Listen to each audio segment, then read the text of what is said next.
Treatment के क्या objectives होते हैं, कल मैंने इसको भी डिस्कस किया था।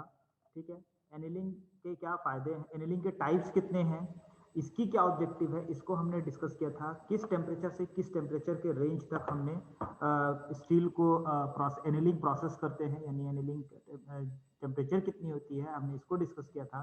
इसके बाद आए थे नॉर्मलाइजिंग के अंदर, जिसके अंदर मैंने आपको ये बताया था कि एनिलिंग से थोड़ा सा डिफरेंट है, क्योंकि इसके अंदर जो एनिलिंग का जो टेम्परेचर होता है या क्रिटिकल जो टेम्परेचर होता है, हम उससे अबव जा करके इसको हीटिंग करते हैं। ठीक है, इसके अंदर भी मैंने आपको थोड़ा बहुत समझाया था, लगभग 40 to 50 डिग्री सेल्सियस आप अबव क्रिटिकल टेम्परेचर पर आप इसको हीट करते हैं। एंड देन कूल करने का मेथड क्या है स्टील एयर के अंदर, नॉर्मल कूलिंग। ठीक है, मैंने आपको हीट ट्रीटमेंट में बताया था 3 स्टेप्स हीट ट्रीटमेंट के होते हैं, हीटिंग, होल्डिंग एंड कूलिंग। बस यही आपकी हीट ट्रीटमेंट की प्रोसेस होती है। हीटिंग कितने टेम्परेचर तक हो रही है, होल्डिंग कितने टाइम तक आपने उसको उस टेम्परेचर को मेंटेन करके रखा हुआ है, एंड कूलिंग आप किस तरीके से उस मटेरियल को कूल करते हैं। रैपिड कूलिंग है, नॉर्मल कूलिंग है, आप मीडियम कूलिंग है, आप किस मीडियम में उसको कूल कर रहे हो। एयर है तो एयर की बात करेंगे, कोई फ्लूइड कोई लिक्विड यूज कर रहे हैं तो आप उस लिक्विड का नाम देंगे। तो वो आपकी कूलिंग के मेथड्स में आ जाएंगे। तो ये आपके 3 ही स्टेजेस हैं हीट ट्रीटमेंट के, हीटिंग, होल्डिंग एंड कूलिंग। जिसके अंदर मैंने आपको सबसे पहला आपको बताया था आपको एनिलिंग, इसके बाद आपका आता है नॉर्मलाइजिंग। नॉर्मलाइजिंग के अंदर क्रिटिकल टेम्परेचर मैंने आपको बताया था, एक ऐसा टेम्परेचर जहां से उसके माइक्रो स्ट्रक्चर में चेंजेस शुरू हो रहे हैं या चेंजेस होने दिख जाते हैं, उसको हम कहते हैं क्रिटिकल टेम्परेचर। तो हम जो एनिलिंग का प्रोसेस है उसमें स्टील का जो क्रिटिकल टेम्परेचर है दैट इज 723 डिग्री सेल्सियस, जो कि मैंने लास्ट टाइम डिस्कस किया था कि जो स्टील का जो एनिलिंग टेम्परेचर है दैट इज 723 डिग्री सेल्सियस, उससे ऊपर जाकर के हम इसको हीट करते हैं, होल्ड करते हैं अबाउट 15 मिनट्स, ज्यादा हम होल्ड करते हैं rather than in this process heat is in this process heat is in this process steel is heated to a temperature of 40 to 50 degrees celsius above the higher critical point, held at that temperature for a relatively shorter period of time। आप इसके अंदर लगभग 15 minute जो time है वो कम इसको hold करते हैं, एंड देन इसको क्या करते हैं, cool down at room temperature in steel air without किसी मीडियम के, एयर मीडियम के अलावा कोई मीडियम यूज नहीं करते।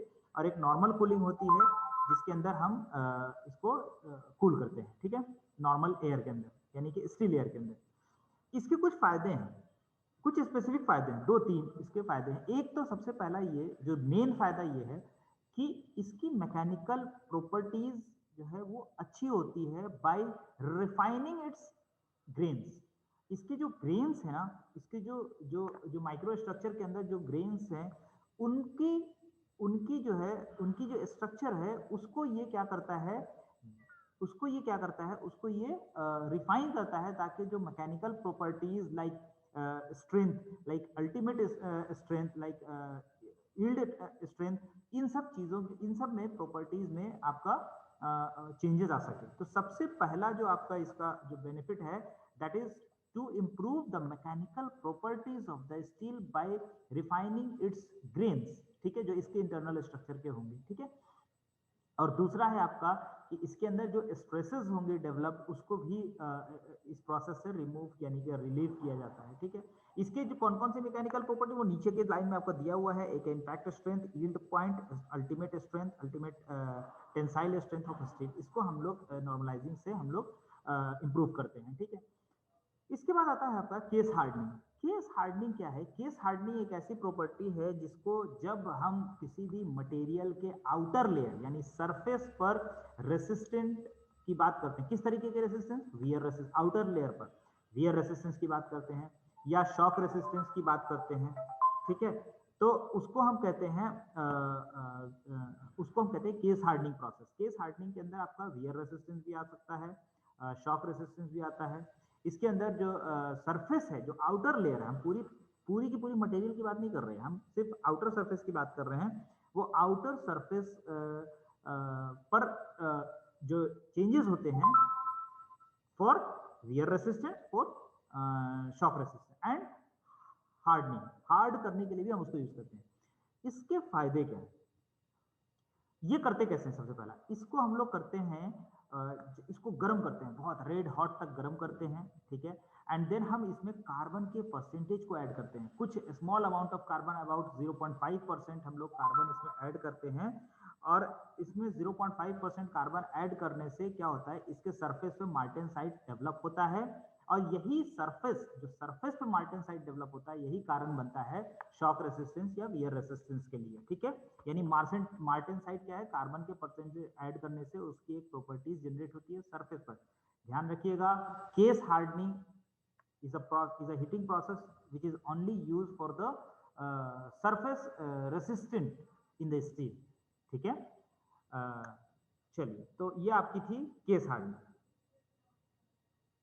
इसको हम लोग कार्बोराइजिंग भी कहते हैं। इसमें जो प्रोसेस, क्योंकि हमने क्या किया, हमने सम अमाउंट ऑफ कार्बन को ऐड किया। कार्बन जिस भी मटेरियल के अंदर आप ऐड करोगे उसको हम कार्बोराइजिंग कहते हैं। कार्बोराइजिंग का मतलब उसमें हमने कार्बन की परसेंटेज को, एकदम छोटी अमाउंट होती है, लगभग 0.5% के आसपास हम उसमें ऐड करते हैं। तो जो कार्बन की परसेंटेज ऐड किया, तो इसकी वजह से इसको हम लोग कार्बोराइजिंग भी कहते हैं।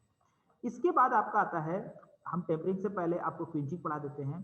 क्विंचिंग क्विंचिंग एक ऐसा मेथड है जिसके अंदर हम लोग हीटिंग करते हैं, होल्डिंग करते हैं। जब कूलिंग की बात आती है तो यहाँ पे हम लोग कूल करते हैं बाय रैपिड कूलिंग।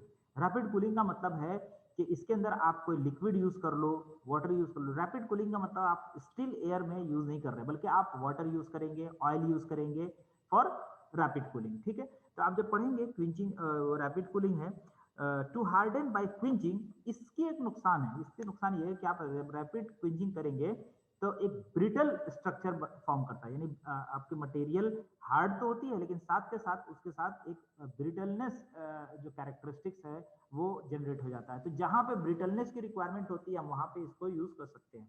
तो to harden by quenching a metal must be heated above the upper critical temperature, then quickly cooled. Upon being rapidly cooled, a portion of austenite will transform into martensite. इससे क्या होता है, rapid cooling से जो आपकी austenite है उस workpiece के अंदर या मटेरियल के अंदर, वो कन्वर्ट हो जाती है मार्टेनसाइट के अंदर। तो उससे क्या होता है, a hard brittle crystalline structure will form. Martensite एक हार्ड स्ट्रक्चर फॉर्म करता है। Same as case hardening. Case hardening में भी आपका मार्टेनसाइट सरफेस पे जनरेट होता है, तो इसका सरफेस हार्ड हो जाता है और रेसिस्टेंट वियर हो जाता है, वियर रेसिस्टेंट हो जाता है, यानी कि उसमें घिसाव कम होता है। शॉक, आप उसे बार बार लोड देते रहोगे, फटिक देते रहोगे, तो वो उसको भी एब्जॉर्ब करने की कोशिश करता है। तो ये होगा केस हार्डनिंग। यहाँ पे भी आपका मार्टेनसाइट डेवलप हुआ, लेकिन ये पूरे मटेरियल के लिए हुआ, इसलिए पूरा मटेरियल डिजिटल हो जाता है, ठीक है। और इसके बाद इसका यूज, इसके लिए जो कूलिंग के लिए जो यूज करते हैं, वो आप कोई ऑयल ले लो, कोई वाटर ले लो, ठीक है, उसको हम लोग यूज करते हैं। यहाँ पे एयर और गैसेस यूज नहीं किए जाते हैं। तो ये था आपका क्विंचिंग। इसके बाद आता है आपका टेम्परिंग। टेम्परिंग के अंदर भी आपका जो है मार्टेनसाइट डेवलप करते हैं। टेम्परिंग में भी आप क्या करते हैं, आप टेम्परेचर देते हैं, होल्ड करते हैं, एंड देन आप उसको कूल करते हैं। इसके अंदर हम क्या चीज कर सकते हैं, इसके अंदर हम कौन सी प्रॉपर्टीज में चेंजेस कर सकते हैं। होता क्या है, जब कोई भी मटेरियल जिसके अंदर मार्टेनसाइट डेवलप होता है तो वो हार्ड हो जाता है, ठीक है, वो ब्रिटल हो जाता है। अभी मैंने बताया आपको, जैसा कि क्विंचिंग में भी बताया, केस हार्डनिंग में भी बताया, कि अगर मार्टेनसाइट किसी भी मटेरियल के अंदर डेवलप होता है, मार्टेनसाइट का स्ट्रक्चर, ये जो मैं नाम बता रहा हूँ आपका, फेराइट, पियरलाइट, मार्टेनसाइट, ऑस्टेनाइट, ठीक है, ये आपको एक और डायग्राम दिखाएंगे, आयरन कार्बन फेज डायग्राम। ये कितने परसेंटेज कार्बन पे कौन सा स्ट्रक्चर जनरेट करता है, ये इस डायग्राम से बताएंगे, अभी आपको समझाएंगे। पहले उससे पहले हम आपको एनिलिंग टेम्परिंग समझा दें। तो जब भी मार्टेनसाइट डेवलप होता है तो मटेरियल जो है हार्ड हो जाता है, ठीक है। हार्ड के साथ साथ उसमें ब्रिटलनेस भी बढ़ती चली जाती है। तो अब सवाल ये है कि ब्रिटल मटेरियल, खास करके ब्रिटल स्टील यूज करना बहुत मुश्किल है, क्योंकि हम कहीं ना कहीं स्टील पे लोड देंगे, और लोड देते ही अगर वो स्टील टूट जाता है तो ये हमारे उस मटेरियल के लिए फ्लेरिटी कहलाएगी। तो हम क्या करेंगे, हम उस हार्ड मटेरियल से ही हम उसको क्या करते हैं, उसकी प्रॉपर्टीज चेंज कर करके हम उसको अपने यूज के लिए कर सकते हैं। यानी उसके अंदर हम क्या ट्रांसफॉर्म करना चाहते हैं, उसकी जो मार्टेनसाइट की प्रॉपर्टी है उसको हम कहाँ कन्वर्ट करना चाहते हैं, किसी दूसरे स्ट्रक्चर में, जैसे फेराइट हुआ, सीमेंटाइट हुआ, ऑस्टेनाइट हुआ, हम उसमें कन्वर्ट करना चाहते हैं। तो उसके लिए क्या करते हैं हम लोग, ये प्रोसेस लगाते हैं टेम्परिंग। तो आप देखेंगे कि दिस प्रोसेस किस लिए लगाते हैं, उसकी जो सूटेबल स्ट्रेंथ है उसको लाने के लिए, उसकी जो सूटेबल हार्डनेस उसको लाने के लिए, उसकी ब्रिटलनेस को कम करने के लिए। तो हम इसके लिए क्या करते हैं, this process enables transformation of some martensite into ferrite and cementite. This transformation depends upon the temperature to which the metal is reheated and then time allowed for the transformation. तो इसके लिए आप क्या यूज करते हैं, देखिए reheated temperature क्या है, अगर फेराइट और सेमेंटाइट कब बनेगा, जब आप उस मटेरियल को जिसके अंदर आपकी हार्डनेस ज्यादा है, जिसके अंदर मार्टेनसाइट डेवलप्ड है, उसको अगर आप 200 से 400 डिग्री सेल्सियस पे हीट करेंगे तो ये फेराइट और सेमेंटाइट में कन्वर्ट करेगा। अगर आप 400 से 550 डिग्री पे 550 डिग्री सेल्सियस तक हीट करेंगे तो इसका जो स्ट्रक्चर है उसके अंदर जो फेराइट का जो नया मतलब फॉर्मेशन है, पहला तो आपका 400 तक तो फेराइट और सीमेंटाइट मिक्स होकर के बना, लेकिन इसके अलावा अगर आप इससे भी ज्यादा टेम्परेचर तक गए तो न्यू ग्रेन्स उसके अंदर डेवलप शुरू हो जाएंगे, यानी कि जो फेराइट स्ट्रक्चर है।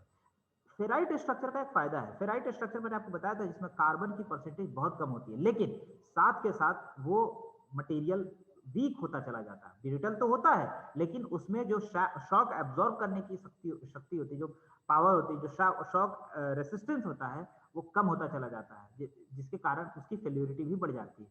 ब्रिटलनेस की वजह से नहीं, ब्रिटलनेस की वजह से नहीं, और भी फेल्योरिटी होती है, क्रैकिंग पॉइंट और ये सब चीजें होती है, तो वो उसकी वजह से उसके अंदर वीक होना शुरू हो जाता है। और अगर हम अबव 550 डिग्री सेल्सियस की बात करेंगे तो उसके अंदर स्फेरोडाइज सेमेंटाइट बनना शुरू हो जाता है। ठीक है, इसके बाद जो आपका नीचे दिया हुआ है, बेस्ट तरीका यही है कि आपका जो ये जो 200 से 400 के बीच का है इसके अंदर ही आप रखिए, जिसमें फेराइट और सेमेंटाइट बनेगा, यही आपका बेस्ट रीहीटिंग टेम्परेचर है फॉर टेम्परिंग प्रोसेस। ठीक है, बाकी इसके अंदर दिया गया है तीन तरह के होते हैं, तीन तरह की टेम्परिंग प्रोसेस होती है, low tempering, medium temperature tempering और high temperature tempering. Medium low temperature का रेंज जो है 150 से 250 डिग्री सेल्सियस है।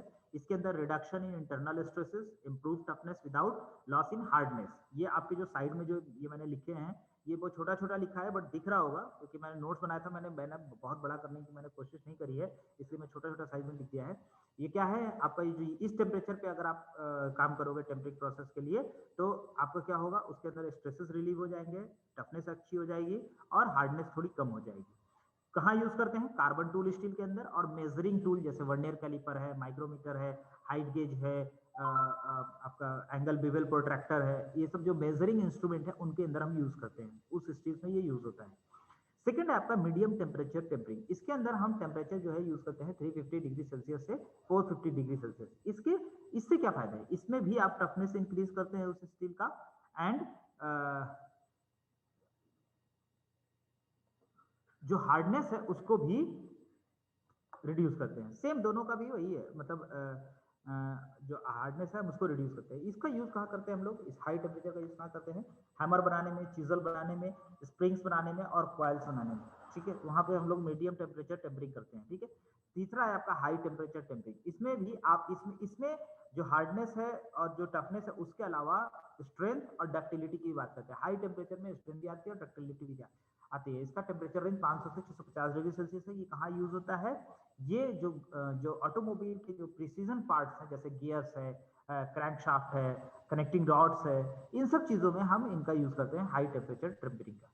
ठीक है, तो ये आपके थे सारे हीट ट्रीटमेंट के प्रोसेस, जिसमें मैंने आपको बताया कि उनके ऑब्जेक्टिव्स क्या हैं, वो क्या क्या चीजें वो करती हैं, क्या मेथड है और कहाँ यूज होता है। ठीक है, ये चीजें मैंने आपको अभी तक बताई, समझ में आई या नहीं आई पहले ये बता दीजिए। एनीवन प्लीज, किसी को कोई कहीं पर परेशानी हो तो बताइए। Hello, no sir.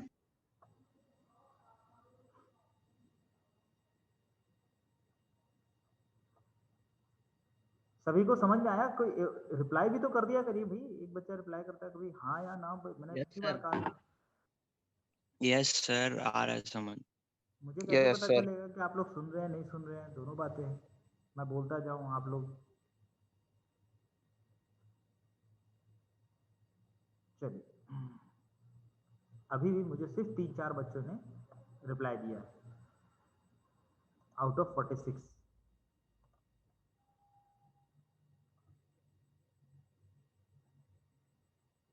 हाँ सर, आ रहा है।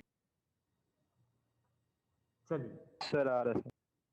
हाँ ठीक है, अब नेक्स्ट बढ़ते हैं। एक डायग्राम है, इसका नाम है आयरन कार्बन फेज डायग्राम। वैसे तो ये मैकेनिकल के लिए है, आपके सिलेबस का पार्ट नहीं है, लेकिन मैंने सिर्फ इसको एक पर्पस के लिए डाला हुआ है। सिर्फ इसलिए मैंने डाला है कि जितने नाम मैंने आपको बताए, मार्टेनसाइट, फेराइट, ऑस्टेनाइट, पियरलाइट, सीमेंटाइट, इनका मतलब आप समझ सके, बस मैंने सिर्फ इसीलिए डाला है। अब मतलब कैसे समझेंगे, अब इसके लिए तो आपको यहां देखना पड़ेगा। देखिए इधर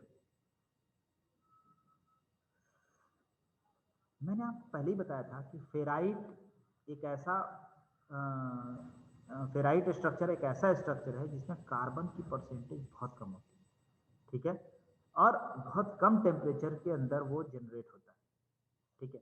अब देखिए इधर ये आयरन और कार्बन का एक फेज डायग्राम है, जिसके डिफरेंट डिफरेंट फेज पे, यानी किस परसेंटेज ऑफ कार्बन पे उस स्टील के अंदर किस तरीके का स्ट्रक्चर बनेगा। अब फेराइट का स्ट्रक्चर कैसा होता है, मैंने आपको बताया था, खुला खुला सा दिखा था आपको। फिर मैंने पियरलाइट का स्ट्रक्चर कैसा होता है, मैंने उसको भी दिखाया था, थोड़ा सा डेंस, उसके अंदर ग्रेन्स डेवलप होते हैं।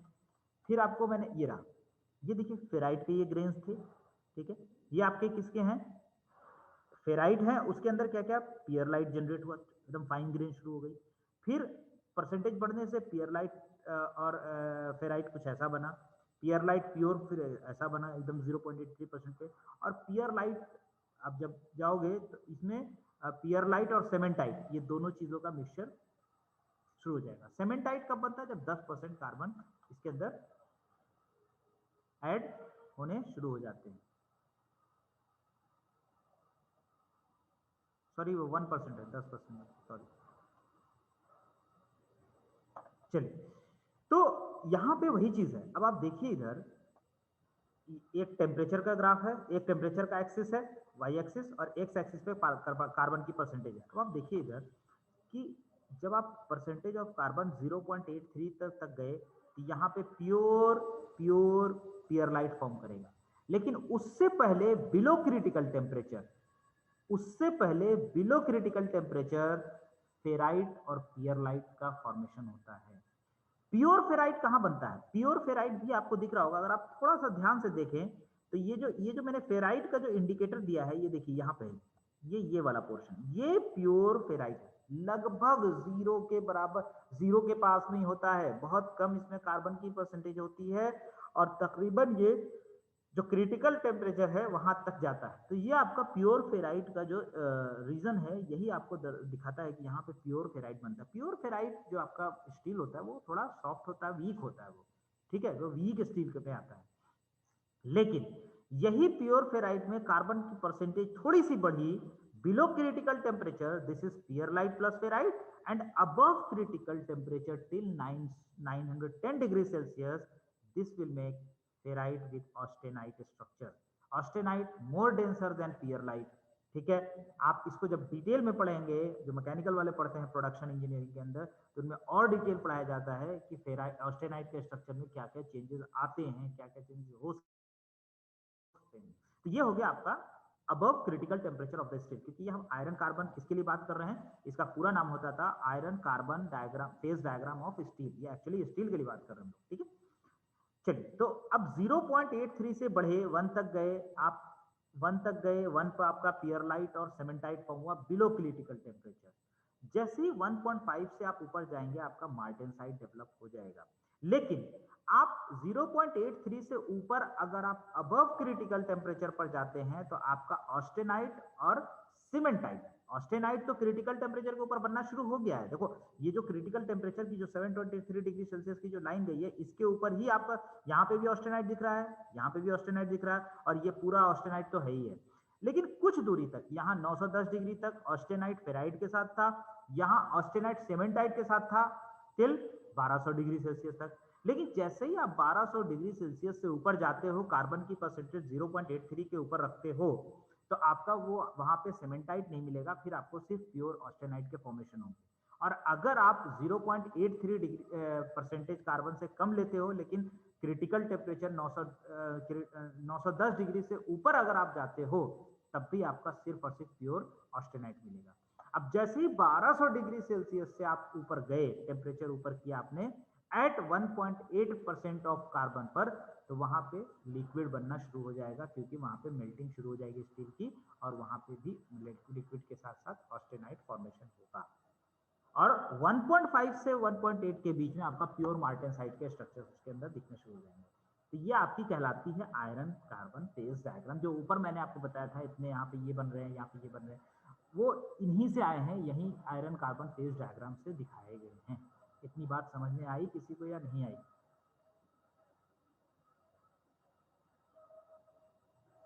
यस सर, आ गई। ठीक है, तो ये थी आपकी आयरन कार्बन फेज डायग्राम। हमारा ये चैप्टर फिनिश हो गया। ये नॉन फेरस के कुछ एक बुक से मेरे पास थी पड़ी हुई, मैंने उसको प्रिंट आउट ले लिया था। इसमें भी कुछ पॉइंट्स दिए गए जो non ferrous metal and alloy, जो मैंने पिछले से पिछले क्लास में आपको डिस्कस किया था, जिसके अंदर आपका एल्यूमिनियम था, कॉपर था, उसके अलॉय थे ड्यूरोलोमीन था, ब्रास था, ब्रॉन्ज था। ठीक है, तो वो इसमें दिया हुआ, मैंने फोटो खींच के भेज दिया है। दो बार हो गई। ये बुक का है, चाहे तो इसमें से पढ़ लीजिए, चाहे तो उसमें से पढ़ लीजिए। ठीक है, ये हो गया आपका यूनिट 1 का कंप्लीट सब टॉपिक 1। मैं सिलेबस खोल के देख रहा था। अब आइए, दिख रहा है जो ये पार्ट है इंट्रोडक्शन का, ये पूरा टिल यहां तक, देखिए यहां तक थी आपकी स्टील के बारे में, आपकी मैकेनिकल प्रॉपर्टीज, ये हमने डिस्कस कर लिया। आज मैंने ये वाला पोर्शन खत्म किया, heat treatment of steel, heat treatment of carbon steel, annealing, normalizing, pinching and tempering और केस हार्डनिंग, एलिमेंट्री इंट्रोडक्शन की बात की हमने। ठीक है, उसके बाद हमने पिछले से पिछले क्लास में ये डिस्कस किया था नॉन फेरस एंड एलॉयज, जिसके अंदर मैंने किसकी बात करी, कॉपर एलॉय की बात करी, ब्रास, ब्रॉन्ज, जो मैंने कॉपर एलॉय की बात करी, एल्यूमिनियम एलॉय की बात करी, सच एज ड्यूरोलोमीन। आपको दो ही चीजें पढ़नी, एल्यूमिनियम एलॉय और कॉपर एलॉय, हमने ये भी खत्म कर दिया। तो यूनिट 1 का जो ये सब यूनिट था, ये पूरा ये सब टॉपिक 1 ये कंप्लीट हो गया। अब हमारा स्टार्ट होता है नेक्स्ट सब यूनिट, दैट इज कास्ट। चलिए, आप लोगों ने समझ आई बात? तो ये मैं सिलेबस सिर्फ इसलिए देख रहा था कि पता लग जाता है कि हमने कितना कर लिया कंप्लीट। अटेंडेंस ले लीजिएगा हर्षित, ठीक है? हाँ, अब मुझे बताइए कास्टिंग होता क्या है?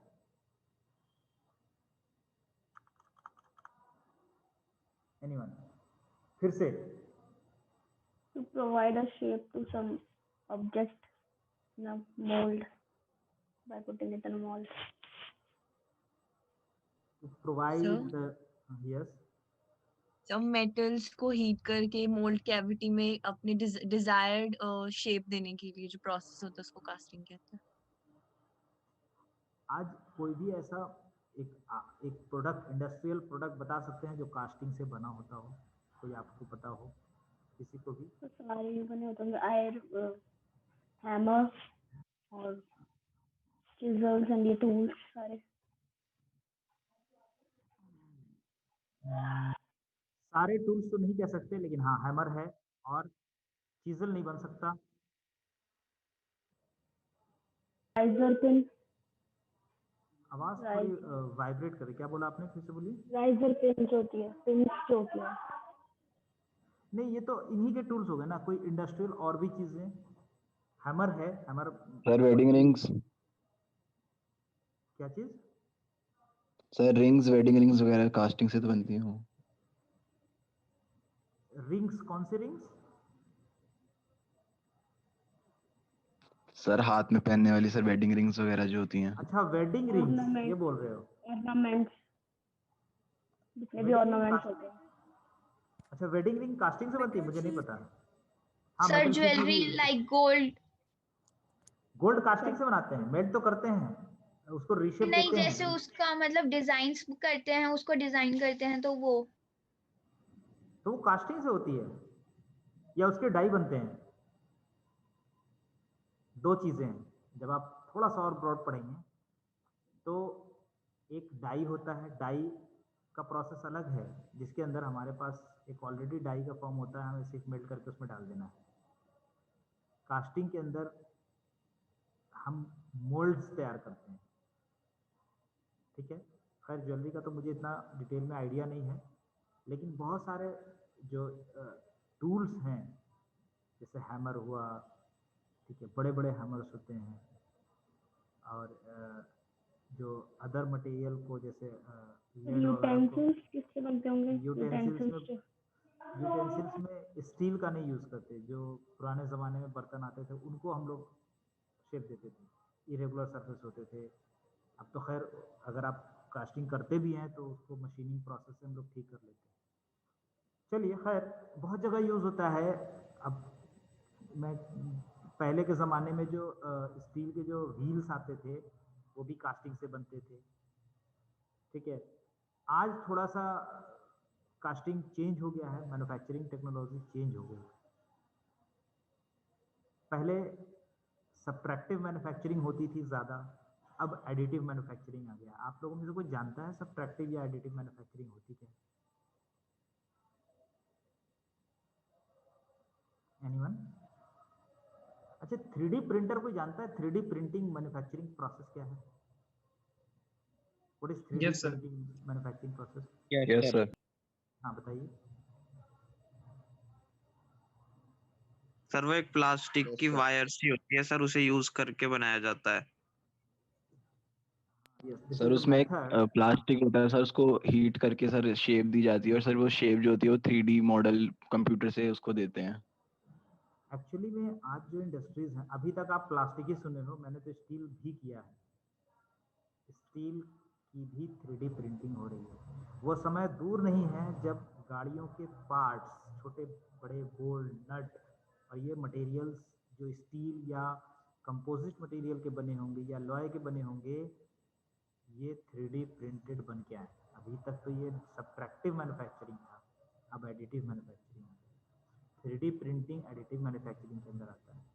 कास्टिंग और जो मशीनिंग प्रोसेस, जो ये लेथ मशीन ये सब मशीनिंग है, वो सब सब्ट्रैक्टिव मैन्युफैक्चरिंग के अंदर आता है, ठीक है। क्यों आता है, दोनों में डिफरेंस क्या है, मैं बता दूं थोड़ा सा, फिर हम लोग नेक्स्ट क्लास में इसको डिटेल में एडिटिव और सब्ट्रैक्टिव से स्टार्ट करेंगे। आपको बता दूं मैं, क्योंकि आने वाला जो इंडस्ट्रियलाइजेशन है वो यहीं पर है। सब्ट्रैक्टिव मैन्युफैक्चरिंग के अंदर आता है कि आपके पास कोई मटेरियल है, आप उसमें से कुछ चीज़ हटाते हो। जैसे आपके पास एक बोल्ट है, बोल्ट के अंदर थ्रेड कट होता है, तो आपके पास एक शाफ्ट है, उसमें से आप क्या करते हो, थ्रेड कटिंग जो टूल्स होती है उसकी हेल्प से उसके अंदर थ्रेड को काटते हो, ठीक है, मशीनिंग करते हो। तो क्या हुआ, जो थ्रेड किया तो हमने उसमें से मटेरियल रिमूव किया, तभी तो उस पर थ्रेड जनरेट हुआ ना।